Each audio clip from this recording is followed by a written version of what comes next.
기도하시겠습니다.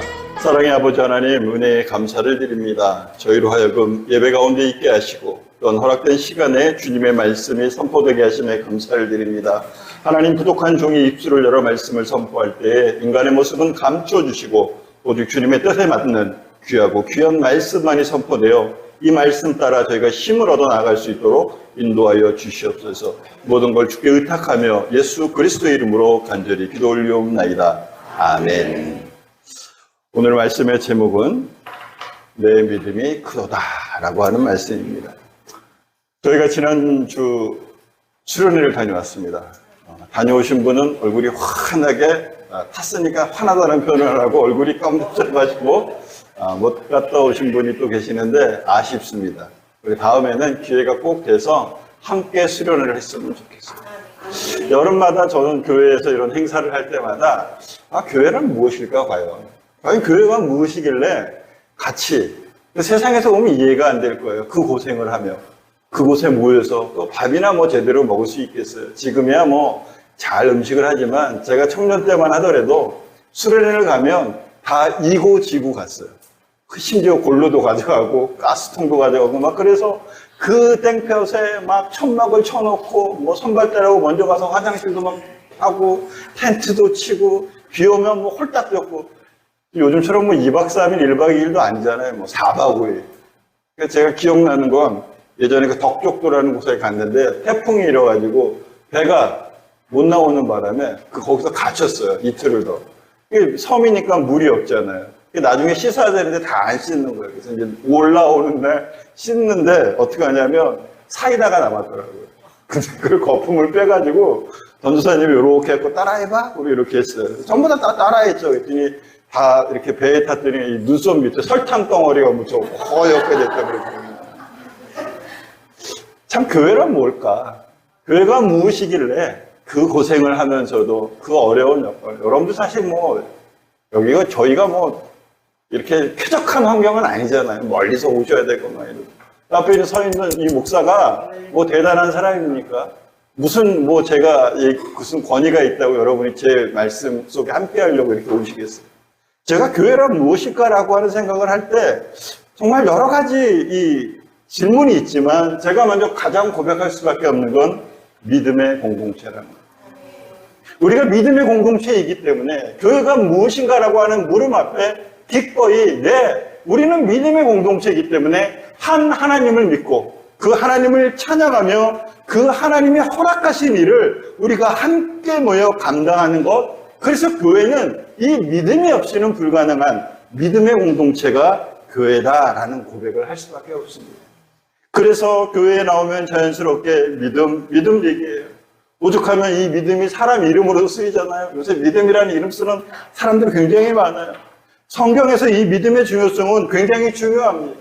하나님을 향한 믿음, 예수 그리스도를 향한 믿음, 성령이 함께 하신다는 그 믿음만이 우리를 살린다는 사실을 성경이 이야기하고 있어요. 그렇다면 성도된 우리는 과연 그 믿음이 왜 중요하며 그 믿음이 무엇인지 정확히 알지 않으면 우리는 헛 신앙생활을 하고 있는 것입니다.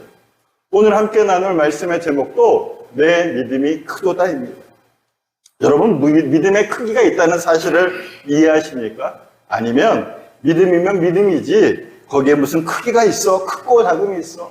아니요. 그런데 분명히 이 믿음에는 크기가 존재합니다. 오늘 우리가 읽었던 이 본문에도 이 수로보니게가 여인이라고 하는 이 가나안 여인에게 주님이 말씀하셨어요. 내 믿음이 크도다.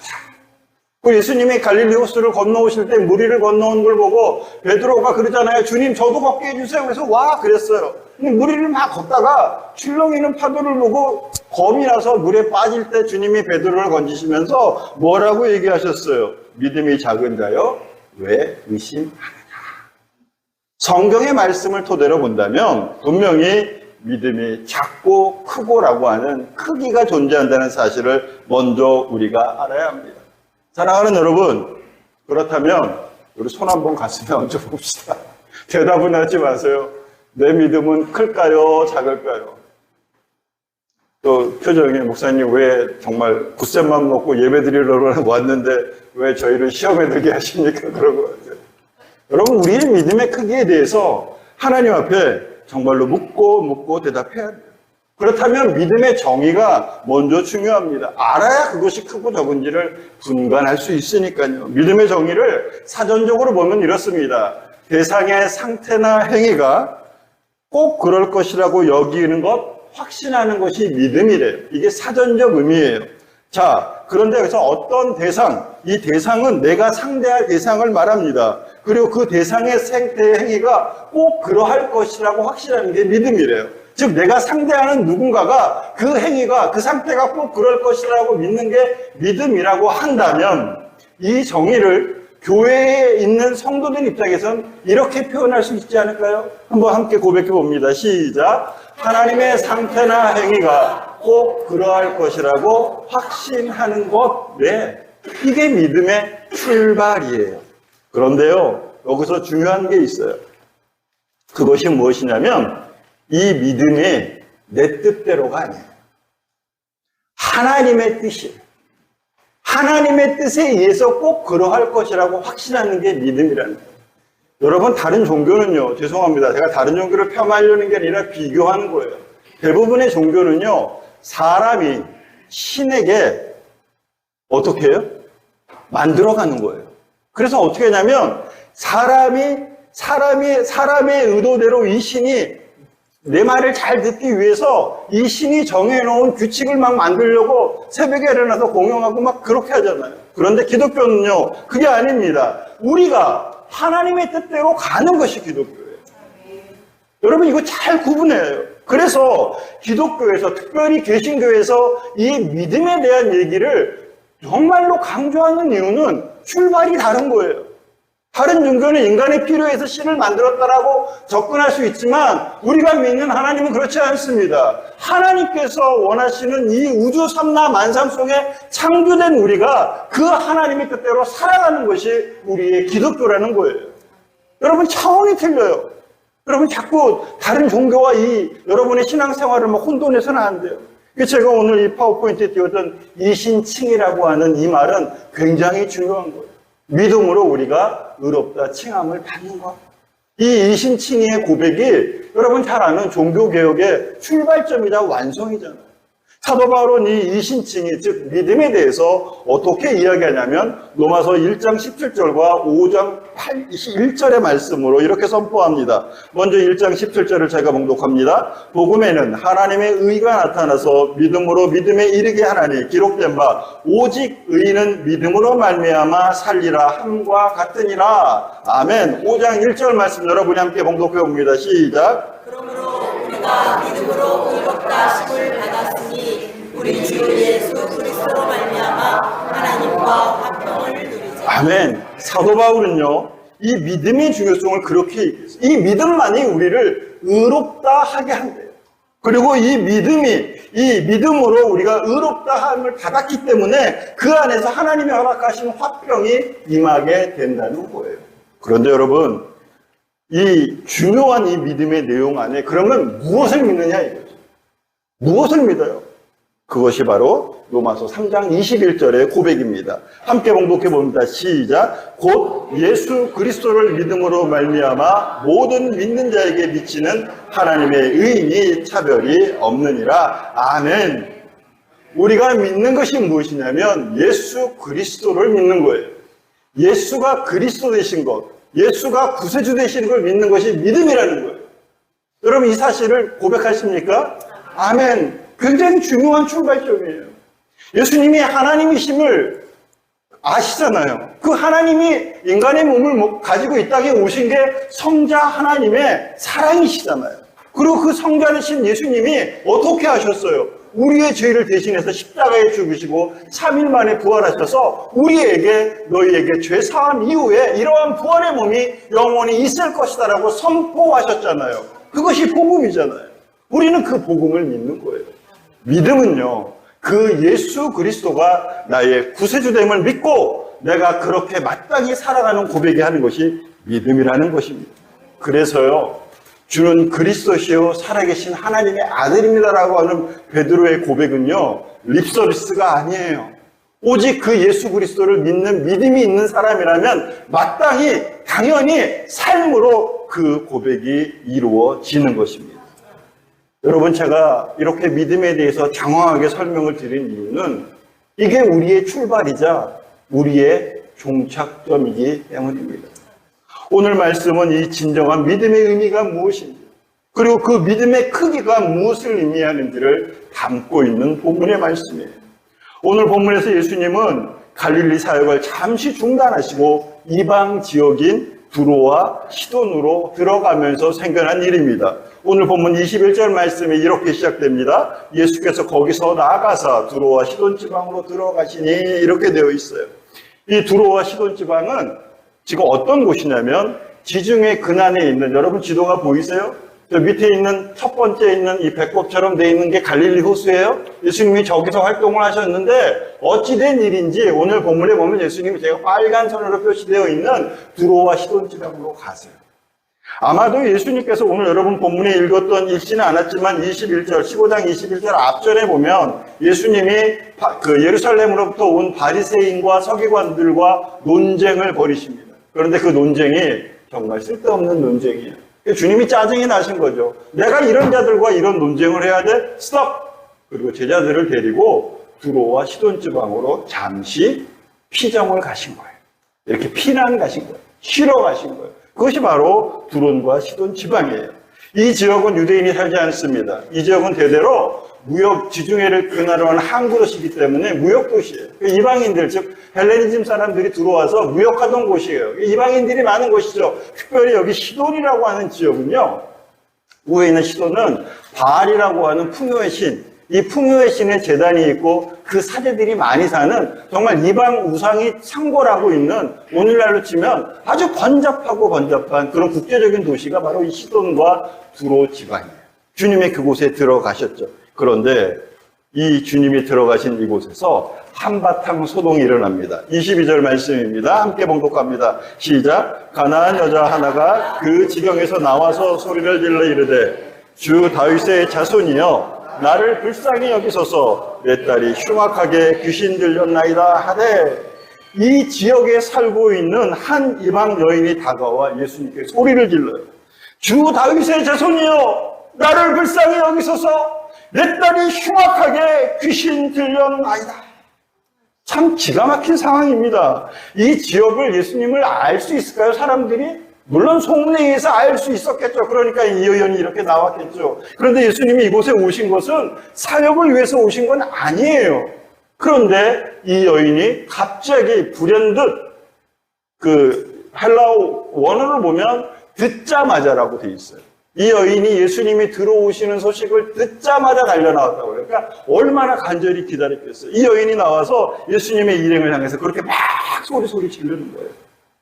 그런데 여러분, 여기서 굉장히 중요한 이 여인의 외침의 한 구절을 우리가 살펴볼 필요가 있어요. 여러분 한번 보시기 바랍니다. 먼저 이 여인이 외친 외침에 어떤 외침이 있어요?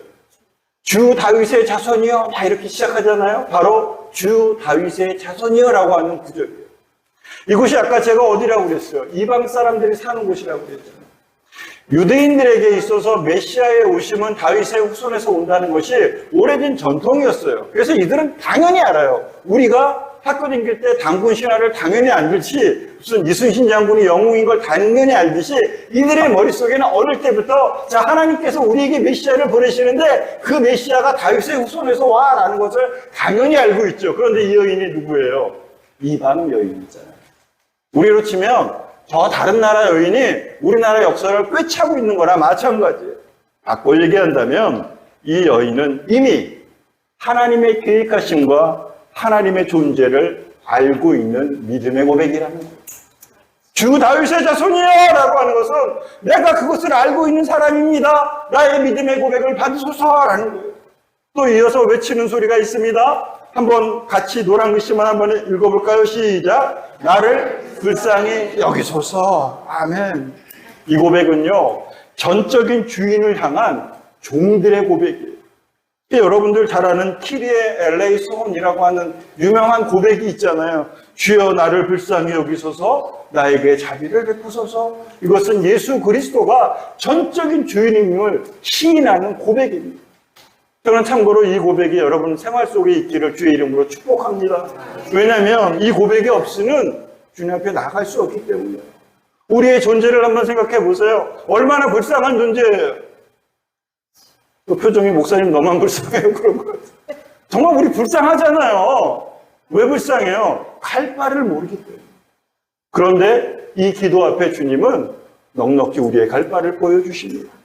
이 고백이 늘 여러분의 삶 속에 있기를 다시 한번 주의 이름으로 축복합니다. 그런 이후에 이 여인이 자신의 처지를 이렇게 고백합니다. 내 딸이 흉악하게 귀신 들렸나이다.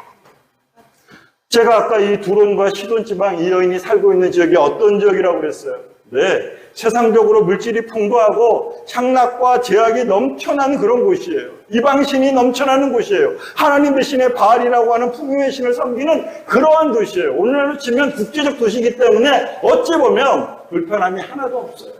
그러나 그 가운데 처절하게 죽어가는 생명들이 있었죠. 오늘 우리의 삶이 하나님을 향한 기준과 방향을 잃어버리고 세상의 기준과 향락, 죄악, 오직 물질의 풍요만을 따르는 그런 우상숭배의 삶을 산다면 우리도 언제든지 흉악한 귀신 들리자처럼 살 수밖에 없습니다. 이것이 우리가 각성해야 되는 거예요. 여러분, 귀신 들리면 어때요? 이성을 상실하잖아요. 상식적인 행동을 하지 않습니다. 남을 배려하지 않습니다. 오직 자신만을 위하는 행동을 합니다. 거기에는 창피함도 없고 두려움도 없습니다. 흔히 말하는 아나 무인의 행동이죠. 오늘날 우리 주변에서 일어나는 흉악한 사건들의 뉴스를 볼 때마다 저는 섬찟합니다. 바로 이런 모습, 흉악한 귀신 들린 모습이 우리 주변에 혼재되어 있구나. 안타깝게도 이 여인의 딸이 이러한 흉악한 귀신에 들린 거예요. 그래서 그녀는 그 자신의 처지를 주님 앞에 외치는 거죠. 주여, 내 딸이 흉악하게 귀신 들렸나이다. 그런데 예수님과 일행의 반응이 예전과 같지 않아요. 23절입니다. 한번 읽어봅시다. 시작. 예수는 한 말씀도 대답하지 아니하시니 제자들이 와서 청하여 말하되 그 여자가 우리 뒤에서 소리 지르니 그를 보내소서. 그러면 예수님이 한 말씀도 대답하지 않으셨대요. 평소에 우리 예수님과 너무 다르지 않아요? 정말로 멀리서 찾아오고 막 병든자들이 오면 막 앞장서 나가시는 치료하시는 예수님인데 대답을 한마디도 안 하신대요. 또 제자들의 반응은 어떻습니까? 이 소란이 두려운 거예요. 이곳이 어디라고 그랬어요? 이방 지역이잖아요. 자신들의 고향도 아니에요. 그러니 여기서 이 여인의 소란이 정말로 이들에겐 위협적인 거예요. 잡혀서 어떻게 될까봐. 또 귀찮은 존재죠. 그래서 빨리 돌려보냈으면 좋겠어요. 그러자 예수님이 드디어 당신의 입술을 열어 이렇게 얘기하십니다. 예수께서 대답하여 이르시되 나는 이스라엘의 집에 잃어버린 양 외에는 다른 데로 보내심을 받지 아니하였노라 하시네. 와, 평소에 우리가 알고 있는 예수님의 대답이 아니에요. 정말 다른 말씀을 하시잖아요. 불쌍한 이 여인을 돕기보다는 오히려 무시하거나 거절하는 뉘앙스의 말씀으로 담대히 선포를 합니다. 그러나 이러한 주님의 대답에도 불구하고 이 여인은 어떻게 했을까요? 25절에 이렇게 나와 있습니다. 우리 함께 봉독해 봅니다. 시작. 가서 예수께 전하며 이르되 주여 저를 도우소서. 아멘. 더 적극적인 거예요. 여러분이 문장을 한번 보세요. 여자가 와서 예수께 절하며 이르되 라고 되어 있어요. 그전에는 이 일행의 뒤에서 주 다윗의 자손이여 나를 불쌍히 여기소서 내 딸이 흉악하게 귀신 들렸나이다 이렇게 외쳤다면 이 본문이 이제 어떻게 되었어요? 상황이 이 여인이 일행을 뚫고 예수님 앞에 무릎 꿇고 덥석하니 주저앉아 외치는 거예요. 주님, 주여 저를 도우소서. 예수님 앞으로 다가온 거죠.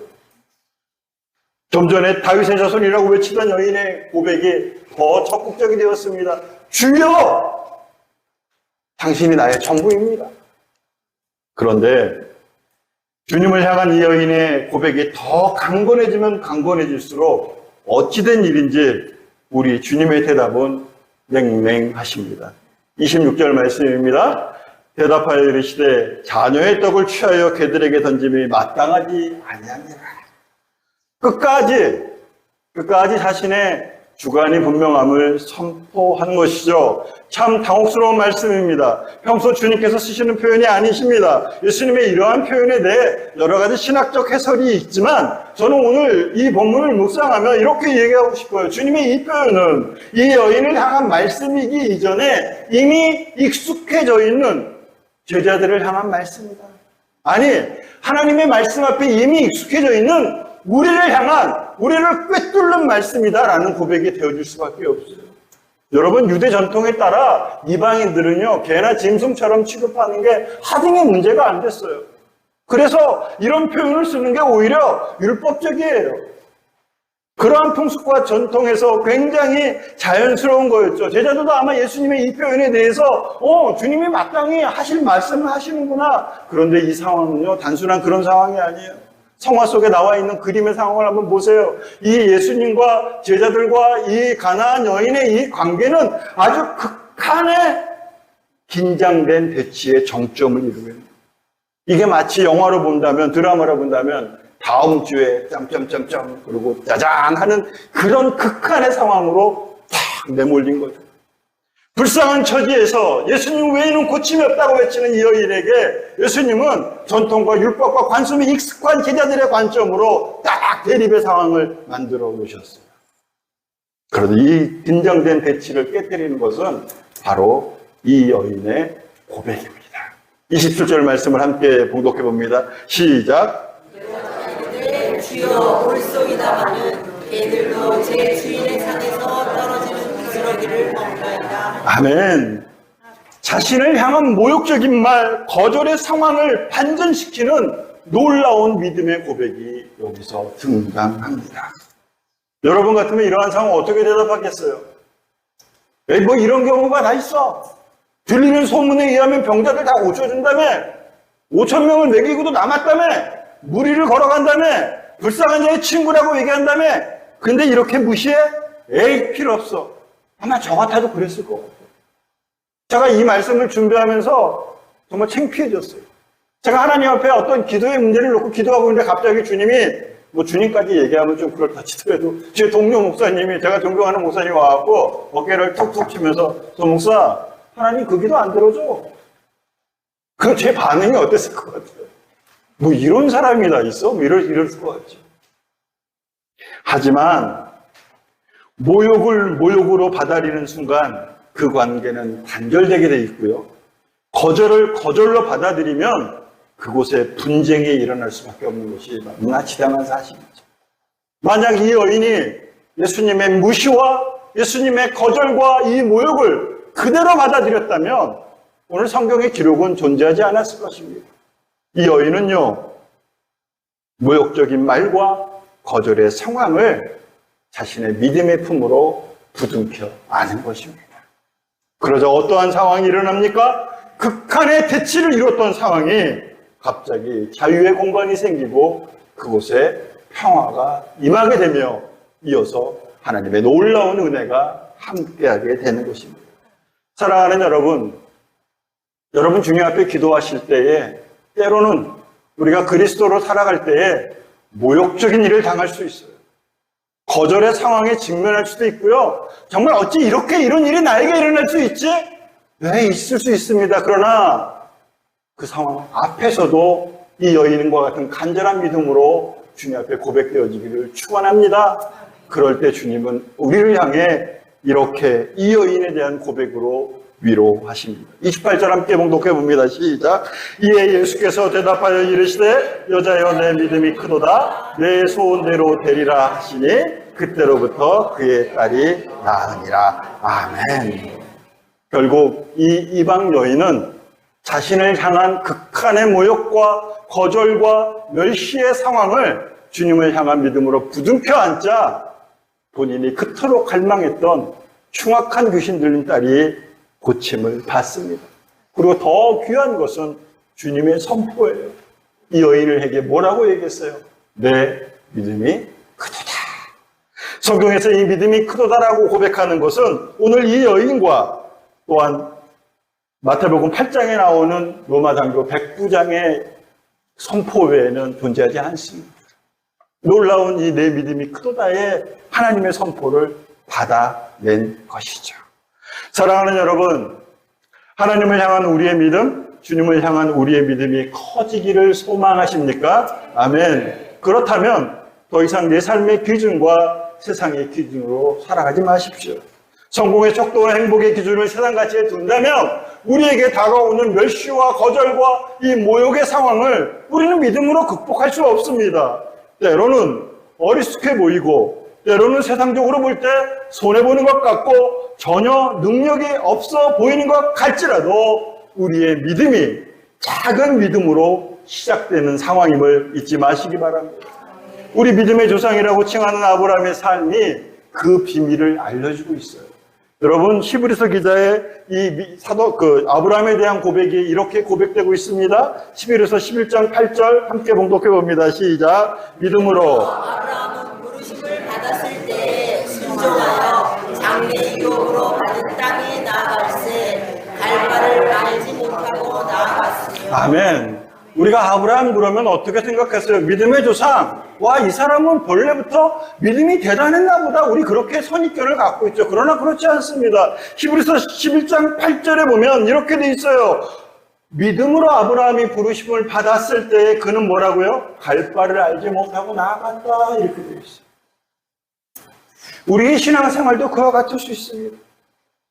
정말 아브라함은 자신을 찾아온 하나님에 대한 믿음이 완전한 믿음이 아니었어요. 하지만 이 작은 믿음이 아브라함을 가나안으로 인도하게 하셨고, 그리고 여러 가지 우여곡절 끝에 얻은 그 100세에 얻은 아들 이삭을 하나님이 바치라 할 때 진정한 마음으로 바칠 수 있는 믿음의 사랑으로 성장한 것처럼 갈 바를 알지 못하는 우리의 삶 속에 함께 하시는 그 하나님을 여러분이 믿고 계시다면, 네, 그것으로 시작이 됩니다. 네, 그것으로 큰 믿음을 향하는 발걸음을 이제 한 걸음 한 걸음 옮길 수 있는 기회를 얻으신 거예요. 우리가 그것을 감사했으면 좋겠어요. 그래서 우리의 믿음은요, 당연히 이 작은 믿음, 신락 같은 이 믿음에서 출발한다는 사실을 잊지 마시기 바랍니다. 오늘 본문에 나온 이 스로보게니아 여인, 이 가나안 여인의 삶도 그랬을 것 같아요. 정말 이 여인은 이 흉악한 귀신 들린 딸을 치료하기 위해서 모든 재산을 탕진하고 또 용하다는 의원들은 다 찾아갔으며 아마 수많은 점쟁이와 무당과 이 구타하는 제사장을 불러다가 그렇게 했을 거예요. 그리고 결국 마지막 희망, 예수 그리스도의 소식을 듣고 그를 찾기 시작했으며 그에 대한 작은 믿음을 가지고 기도하며 그날을 기다린 것이죠. 그리고 그분을 만났을 때 그 오랜 작은 신앙의 작은 믿음의 출발이 결국 가장 큰 믿음의 칭찬을 받는 것으로 열매 맺게 된 것입니다. 사랑하는 여러분, 믿음은요, 우리가 하나님께로 나아가는 단계입니다. 그래서 믿음은 적은 단계에서 출발하여 큰 믿음의 단계로 가는 것이 지극히 당연한 것이에요. 여러분이 하나님의 존재를 인식하십니까? 아멘. 그렇다면 여러분의 작은 믿음은 이미 출발을 했고 나의 우여곡절 끝에 하나님 찾아오심을 믿습니까? 네, 그렇다면 우리는 성장 가운데 있는 것이며 그럼에도 불구하고 내가 원하는 대로 되지 않고 내가 바라는 대로 모든 것이 이루어지지 않는다 해도 이것이 하나님의 영 가운데 있는 고백이 되어질 수 있습니까? 그렇다면 여러분은 믿음의 큰 여정의 발걸음을 옮기고 계신 것입니다. 저는 오늘 이 본문의 말씀을 준비하며 이 믿음이 과연 무엇일까라고 하는 고백 앞에 그런 고백을 해봅니다. 우리가 하나님을 알아가는 단계구나. 믿음은 그런 거예요. 여러분 어린아이 때 부모의 뜻을 알아요? 특별히 2살, 3살째 아이가 엄마가 하지마 그러면 네 어머님 말씀 순종하여 삼광오륜에 의해서 제가 잘 살겠습니다. 이렇게 2살짜리가 얘기하면 병원 데려가요. 아니잖아요. 어린아이는 어린아이의 표현이 있어요. 밥 줘, 싫어, 그만, 안 해. 그렇잖아요. 그런데 이 수준이 20살이 되고 40살이 됐는데도 아들아 밥 먹자, 싫어. 40살짜리가 그래봐. 저희 아들이 30인데 얘가 만약에 들어와서 밥 먹자 그러면 싫어. 한 대 탁 때리고 싶은데. 우리의 믿음도 그와 같아요. 어린아이 때의 믿음이 있어요. 작은 믿음. 그러나 사춘기의 반항도 겪고요. 그러다가 결국 성인이 되어 성숙하여 하나님의 뜻을 알면 이제 부모의 뜻을 아는 것처럼 우리의 믿음은 그와 같이 성장하고 있습니다. 사랑하는 여러분, 지금 어떠한 상황에 처해 계십니까? 어려움이 계십니까? 정말 내가 원치 않는 상황이 계십니까? 그러나 신락 같은 주님을 향한 믿음을 내가 지금 갖고 있다면 하나님의 은혜가 우리를 향해 계시고 있는 겁니다. 제가 아까도 말씀드렸잖아요. 믿음은요, 하나님이 우리를 찾아오시면서 시작하는 거예요. 그래서 감사한 거예요. 여러분 이 자리에 나오셨잖아요. 하나님이 여러분이 찾아오신 걸 여러분이 인정하시는 거예요. 이제 아무쪼록 여러분의 삶 속에 우리의 이 작은 믿음, 신락 같은 믿음이 성장하여 이제 하나님의 급에 맞는, 좀 대화할 수 있는 수준에 맞는 그런 믿음으로 성장하는 우리 모두가 되길 주의 이름으로 간절히 축원합니다. 그럴 때 우리가 넉넉히 허락하신 하나님의 일을 감당할 수 있는 것입니다. 기도하시겠습니다. 사랑의 아버지 하나님, 감사합니다. 우리가 이 땅을 살아갈 때 우리가 믿음이 있음과 믿음이 없음을 고민하며 살아가고 있습니다. 그러나 하나님, 우리의 믿음이 성장돼야 하는 믿음임을 고백하오니 아버지, 우리와 함께 하셔서 주님의 은혜 가운데에 아버지 큰 믿음, 그래서 하나님의 뜻을 알고 마땅히 주님의 일을 감당하는 큰 믿음으로 성장하는 저희들 되게 도와주시옵소서. 우리 주 예수 그리스도 이름으로 축복하며 기도 올려옵나이다. 아멘.